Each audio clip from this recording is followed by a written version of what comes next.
What happens when a Hollywood legend agrees to a seemingly routine morning show appearance, only to find himself trapped in the most uncomfortable interview of his career. What you're about to witness is a conversation that went so far off the rails, it ended with one of the most dramatic walkouts in television history. Before we get into this, make sure you hit that subscribe button and drop a comment below telling me what you think about this whole situation. Now let's dive in. The studio lights were blazing hot as Robert Wagner settled into the plush chair across from Robin Roberts. He'd done this dance 1,000 times before. The smile, the charm, the carefully rehearsed anecdotes about his decades in Hollywood. This was supposed to be about his new memoir. Another victory lap for an actor who'd spent over 60 years in the spotlight. Robin Roberts opened with her signature warmth, that disarming smile that had made her one of morning television's most trusted voices. "Robert, thank you so much for being here with us this morning. It's such a pleasure to have you." Wagner returned the smile, his posture relaxed, confident. "The pleasure is mine, Robin. Always happy to be here." "Your memoir has been getting incredible buzz," Robin continued, holding up a copy of the book. "You've had such an extraordinary career working with some of the biggest names in Hollywood history. Let's start there. What made you decide now was the right time to tell your story?" Wagner leaned back slightly, his voice smooth and practiced. "Well, I think there comes a point in your life when you want to reflect on the journey. I've been blessed, truly blessed, to work with incredible people, to be part of films that meant something. I wanted to share those experiences, the behind-the-scenes moments that fans never got to see."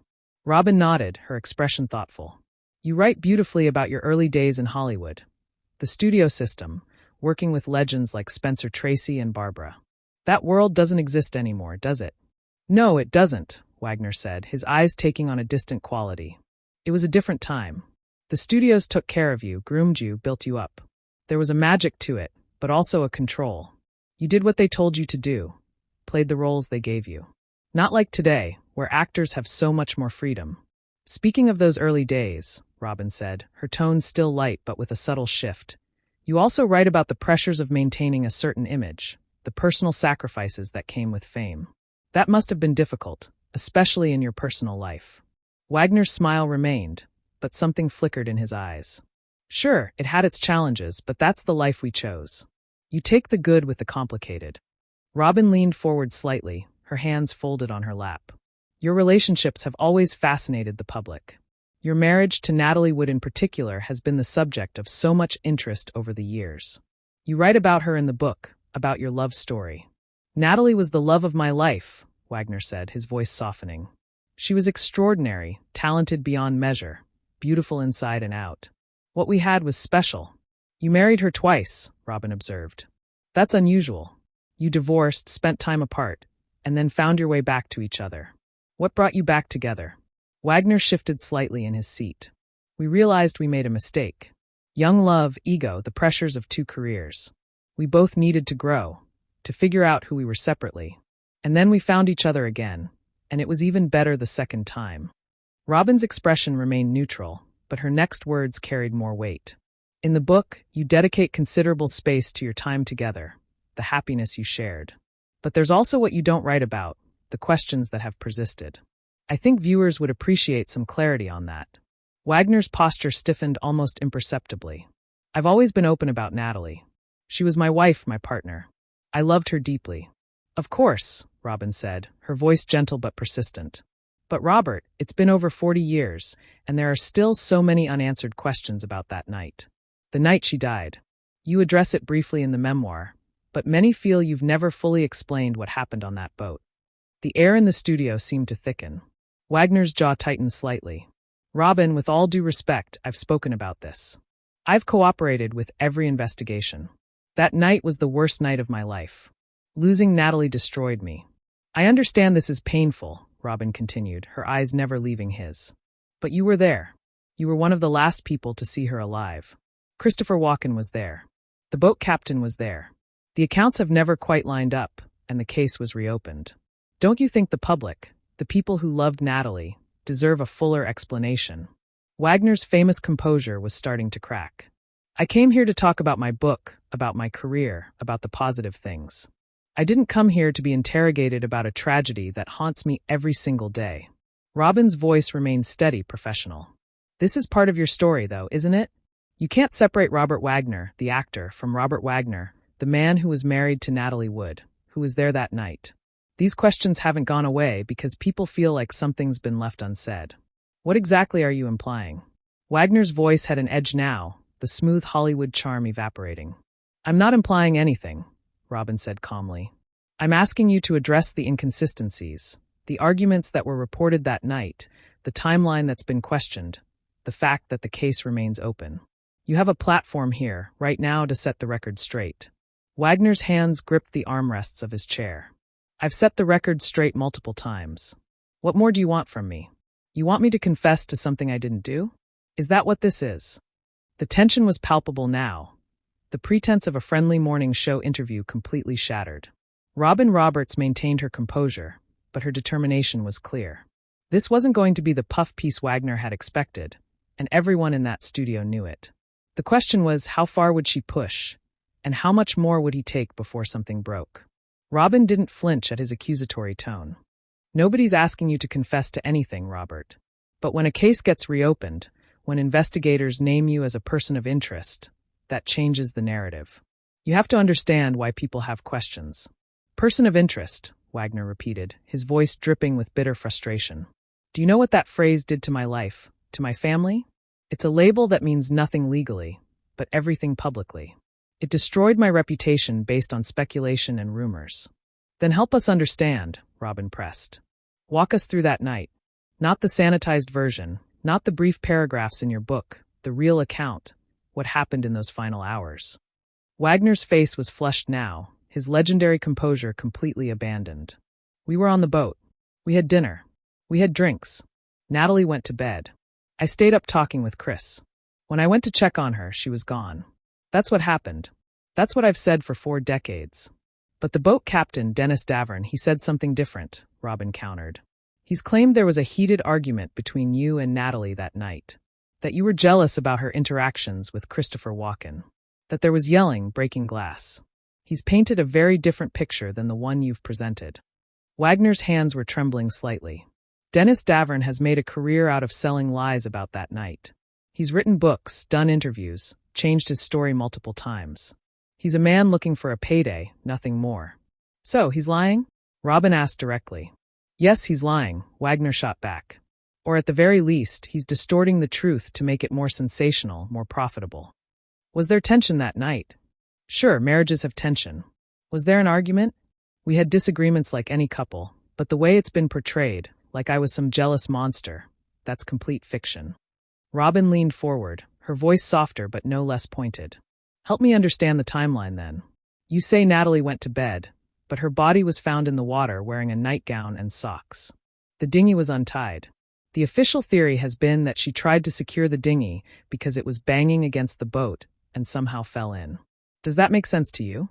Would Natalie, who was afraid of water, who couldn't swim well, go out on the deck alone at night to tie up a dinghy? Wagner's voice rose. I don't know what happened, Robin. That's the truth. I don't know. Maybe she heard the dinghy and went to check it. Maybe she lost her balance. It was dark. The deck was wet. I've asked myself these questions 10,000 times, but I wasn't there in that moment. I didn't see it happen. But you heard it, Robin said quietly. The captain said you heard the dinghy banging and didn't go check. Why wouldn't you go see what was happening? Because I thought she was in bed, Wagner said, his voice strained. I assumed the dinghy had just come loose. It happens sometimes. I didn't think. I didn't imagine for a second that she would go out there alone. Robin's eyes never wavered. The autopsy showed bruising on her body, on her arms and legs. Fresh bruises. How do you explain those? Wagner stood up abruptly, then sat back down, his agitation clear. She could have gotten those bruises from anything. From hitting the side of the boat when she fell, from the water, from the dinghy. You're making it sound like something sinister when there are completely innocent explanations. I'm asking questions that need answers, Robin said firmly. The detectives who reopened the case, they said the bruises were consistent with assault. Those are their words, not mine. Consistent with assault, consistent with the fall, consistent with any number of things, Wagner snapped. That's the problem with this whole thing. Everything gets twisted to fit a narrative. I loved my wife. I would never have hurt her. Never. Robin paused, letting the weight of his words hang in the air before continuing. Christopher Walken has stayed largely silent about that night. He gave a brief statement back then and has refused to discuss it since. Why do you think that is? Wagner shook his head, exasperated. You'd have to ask Chris that. He was a guest on our boat. He got caught up in a nightmare that had nothing to do with him. I don't blame him for wanting distance from it. But he was there, Robin persisted. He heard what happened.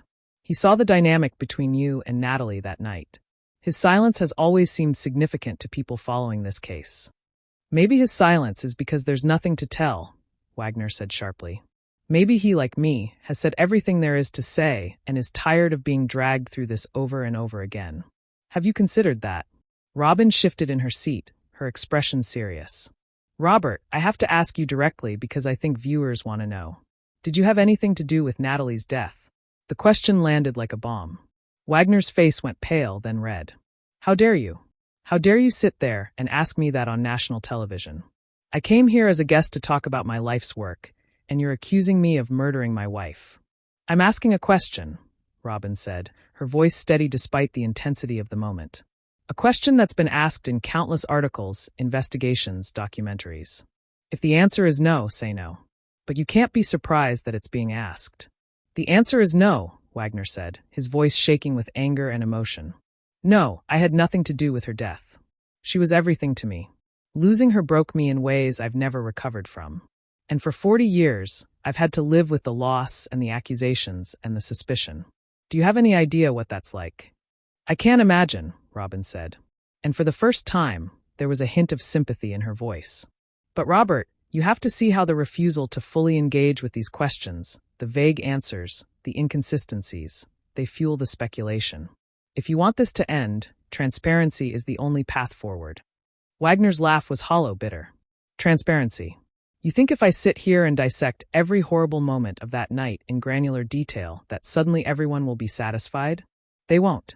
There will always be another question, another theory, another reason to doubt. That's what this has become. Entertainment for people who never knew Natalie, who weren't there, who just want a mystery to solve. The studio felt suffocating now. The weight of decades of grief, anger, and unanswered questions pressing down on everyone present.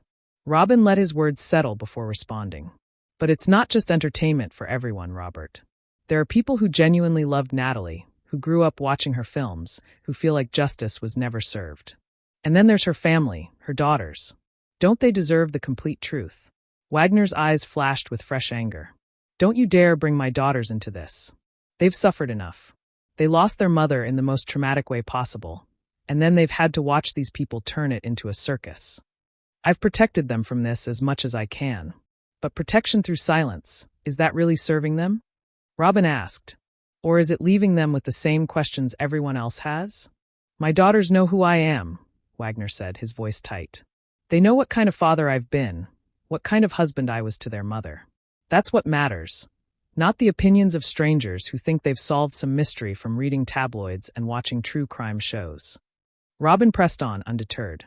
In your book, you mentioned that you and Natalie had been arguing about her career that weekend, that she wanted to do a film you didn't approve of. Can you talk about that? Wagner's jaw clenched.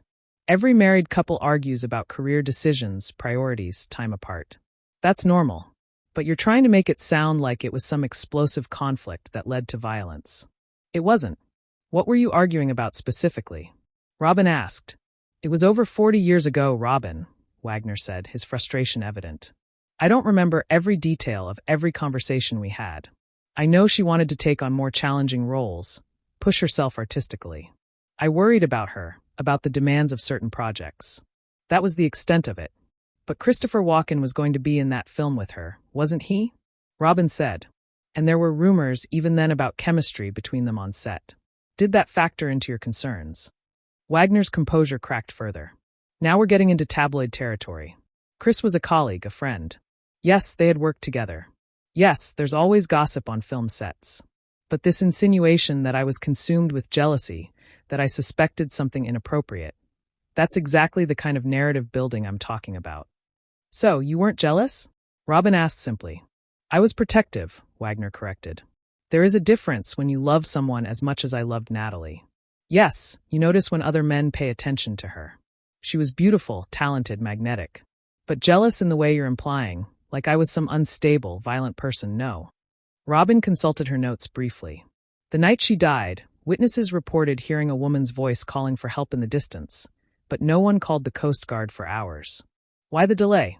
Robert Wagner closed his eyes briefly, as if summoning patience. Because we didn't know she was in the water. We thought she had taken the dinghy to shore, maybe to get away from the situation for a while. It wasn't until later that we realized something was wrong. She took the dinghy to shore in the middle of the night in her nightgown? Robin's skepticism was clear. In the moment, trying to make sense of the fact that she wasn't on the boat, that's what we thought, Wagner said. Was it the right assumption? Obviously not.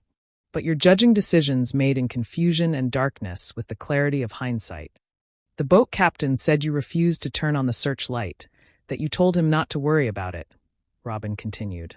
He said you seemed more angry than concerned. How do you respond to that? Wagner's voice rose again. Dennis Davern has proven himself to be completely unreliable. His story has changed so many times, it's impossible to know what's true and what's embellished for his next book deal. I was panicked. I was confused. I was trying to figure out what was happening. If I seemed angry, it was fear and frustration, not indifference. But you waited, Robin said softly. Even if we accept your explanation, you waited hours before calling for help.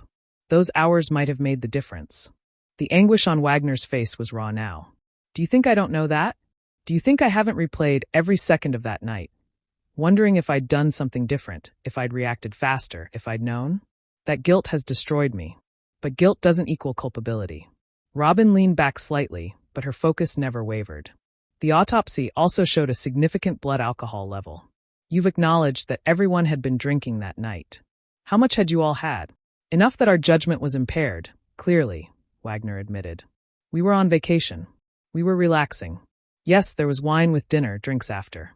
That's another thing I've had to live with. Wondering if being clearer-headed would have changed anything. And the argument, Robin circled back. Multiple sources have said it became physical at some point, that there was shouting, that things were thrown. You keep denying this, but why would so many people say it if it wasn't true? Wagner stood up abruptly, and this time he didn't sit back down. Because people lie, Robin. Because people want to be part of a famous story. Because the truth, that it was a tragic accident, isn't satisfying enough for a public that's been trained to expect drama and scandal. So everyone's lying except you? Robin asked, her voice calm but pointed. Everyone's remembering things through a filter of time and media influence, Wagner said, his voice shaking. Memory is unreliable. Stories get distorted. I know what happened. I know what I did and didn't do. And I've had to watch as my worst nightmare got turned into conspiracy theories and true crime content. Robin stood as well, maintaining eye contact. Robert, I understand this is difficult, but you agreed to come here today. You wrote a memoir. You put yourself back in the public conversation. You had to know these questions would come up. I thought, Wagner said, his voice breaking slightly, that I could come here and talk about my life's work, about the positive things, about the legacy. I want to leave beyond this tragedy. But apparently that's impossible. Apparently, I'll never be anything more than a suspect in my own wife's death. No matter how many times I'm cleared, no matter how much I cooperate. Then cooperate fully, Robin challenged. Sit down with investigators again. Take a polygraph publicly. Give interviews where you answer every question without deflection. Show people you have nothing to hide. Wagner's laugh was sharp, almost desperate. A polygraph? You want me to submit to a polygraph on national television? This is absurd. This whole thing has become absurd. The temperature in the studio had reached a boiling point. Wagner's hands were shaking, his face flushed with a mixture of anger, grief, and something else, something harder to define. Robin Roberts stood firm, her journalist instincts fully engaged, refusing to back down from the most uncomfortable interview of both their careers. Robin's voice remained measured, professional. I'm not asking you to take a polygraph right now. I'm asking why you wouldn't be willing to do everything possible to clear your name if you're truly innocent. That's what innocent people do. Innocent people also have rights, Wagner shot back. The right not to be harassed, not to be treated like a criminal when they've never been charged with anything. I've given statements. I've cooperated with investigations. What you're asking for is a public execution disguised as transparency. It's accountability, Robin corrected. There's a difference. When someone dies under mysterious circumstances and you're one of the last people with them, Accountability is part of the equation. You can call it harassment, but others call it justice. Wagner's voice dropped to a dangerous quiet. Justice? You want to talk about justice? Where's the justice in destroying a man's reputation based on speculation? Where's the justice in letting tabloid reporters and opportunists profit off a woman's death while pretending to care about truth? I've been convicted in the court of public opinion without a trial, without evidence, based on nothing but suspicion and gossip. The reopened investigation cited new evidence, Robin said. Fresh witnesses who contradicted the original timeline. That's not nothing, Robert. That's law enforcement saying they believe something was missed the first time around. Law enforcement also never charged me with anything, Wagner countered. Naming someone a person of interest doesn't mean anything legally. It's a way to keep a case open, to respond to public pressure, to look like they're doing something, but it's meaningless without charges, without actual evidence of wrongdoing. Robin took a breath, her tone shifting slightly, becoming more direct. Let me ask you something, and I want you to really think about your answer. If you could go back to that night knowing what you know now, what would you do differently? Wagner's eyes became distant for a moment. Everything. I would do everything differently. I would have gone to check on the dinghy myself. I would have looked for her sooner. I would have called for help immediately. I would have never let her out of my sight, but I can't go back. Robin, none of us can go back. We can only live with the consequences of our choices. And the argument? Robin pressed gently but firmly. If you could go back, would you have handled that differently too? Wagner's guard went back up instantly. There you go again. Back to this argument that's been blown completely out of proportion. Yes, we had words that night. Yes, tensions were high, but it was nothing unusual. Nothing that predicted the tragedy that followed. You're trying to connect dots that don't connect. Or maybe they do connect, Robin said. Maybe that's what people can't let go of. The feeling that these dots do connect, that the official story has never quite made sense. The argument, the delay in calling for help, the inconsistencies in your account, Natalie's fear of water, yet somehow ending up in it. It's a lot of coincidences. Life is full of coincidences, Wagner said, his voice rising again. Tragic, horrible coincidences. Not everything is a conspiracy. Not everything has a sinister explanation. Sometimes terrible things just happen, and no amount of investigation or interrogation will change that. Robin shifted her weight, her expression serious.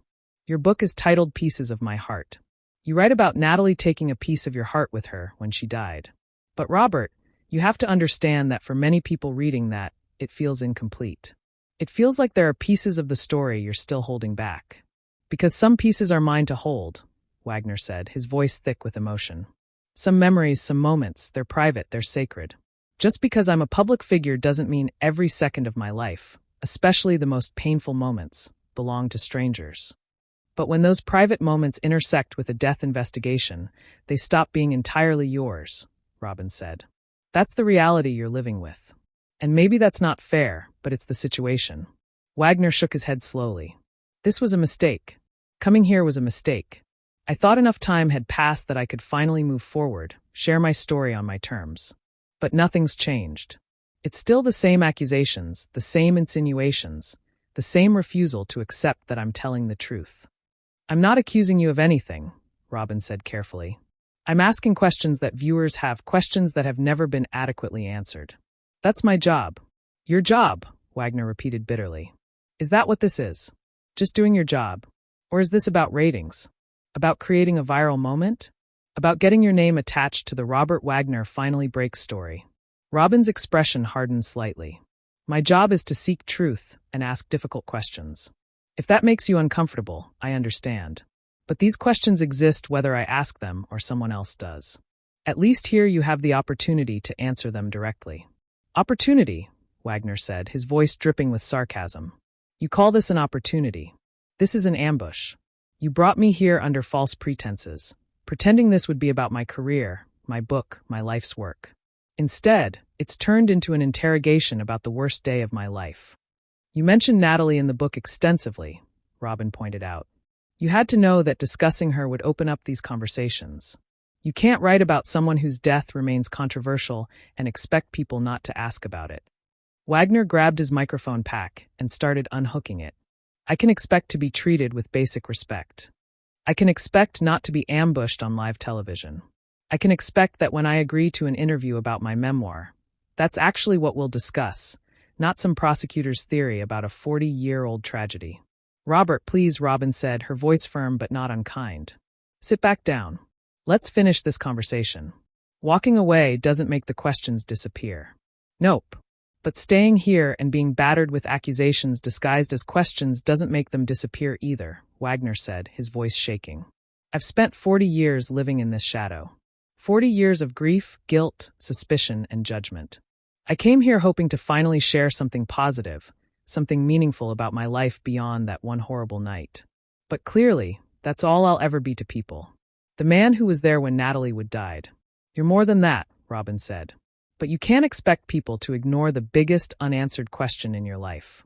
That's not realistic. Wagner pulled the microphone completely off and dropped it on the chair. Then maybe I'm done trying to answer it. Maybe I'm done defending myself to people who've already decided I'm guilty. Maybe I'm done pretending that anything I say will ever be enough. Running away doesn't look good, Robin said quietly. You have to know that I don't care how it looks anymore, Wagner said, his voice breaking. I care about my sanity, my dignity. What's left of my life? This right here. This is why people don't speak up. Because no matter what you say, it gets twisted, analyzed, used against you. I'm done. Robin stood her ground. If you're innocent, stay and say so. Make your case. Don't let this be the lasting image. But Wagner was already backing away from the interview area. His face a mixture of anger, pain, and exhaustion. The lasting image was decided a long time ago. Robin, nothing I do here today changes that. Thank you for reminding me why I should have stayed silent. And with that, Robert Wagner walked off the Good Morning America set, leaving Robin Roberts standing alone, the weight of the confrontation hanging in the air like smoke. The studio fell silent, crew members frozen, unsure of what to do or say. The most dramatic interview walkout in morning television history had just unfolded, and everyone knew they'd witnessed something that would be talked about for years to come. So, what do you think? Was Robin Roberts right to push so hard, or did she cross a line? Drop your thoughts in the comments below, and don't forget to subscribe for more stories like this. The question everyone's asking now is, will Robert Wagner ever agree to another interview after this? Or has he said his final word on the subject?